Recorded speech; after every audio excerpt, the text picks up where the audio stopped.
जवानी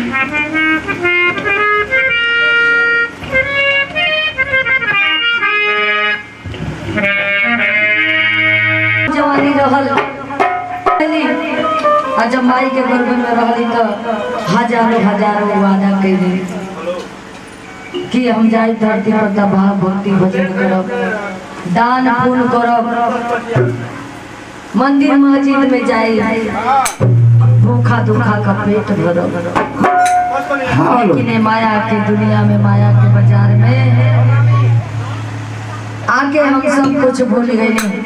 जब हम पैदा भइले तो हम जस जस बढ़त गए, हमके लोग रिश्ता का पहचान होइल हमार,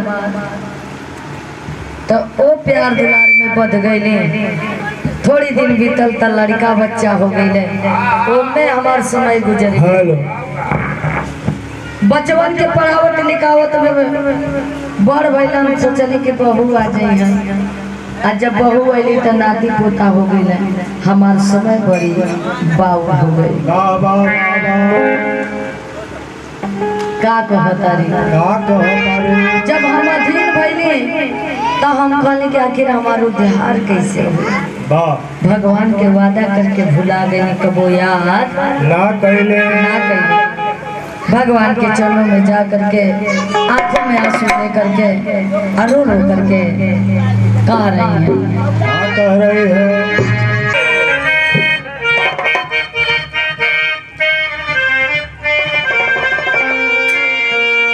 अरे ज्ञान वाली ज्योतिया जला दस गुरु, अमर भूलली डहरिया बता।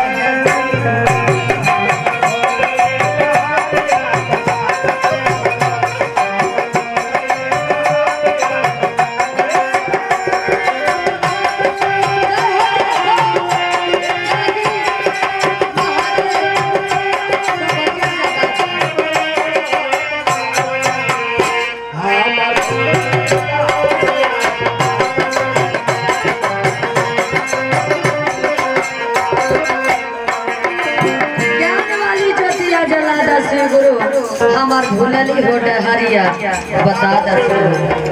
हम जब भूल गई बड़ी रास्ता के भुलवा के हमके ज्ञान क्यों ले चली, लेकिन हमारे शरीर का उद्धार कैसे।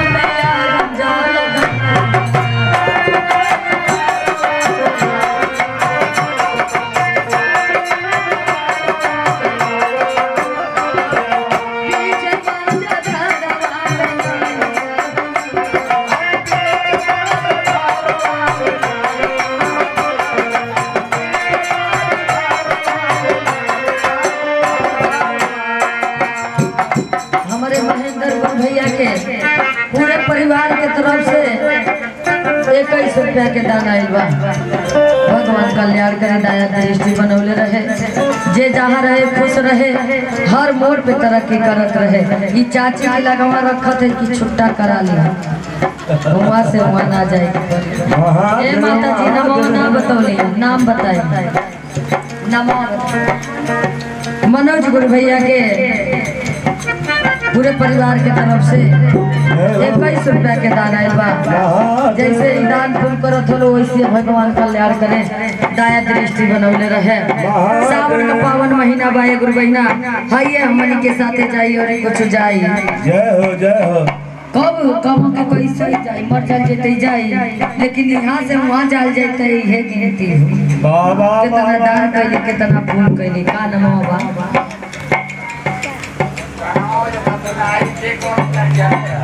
सुशीला गुरु बहिना के तरफ से 51 रुपया के दान आयल बा। भगवान उनके पूरे परिवार पर दया दृष्टि बनौले रहे, कल्याण करत रहे। हमरे जितेंद्र गुरु भैया के पूरे परिवार के तरफ से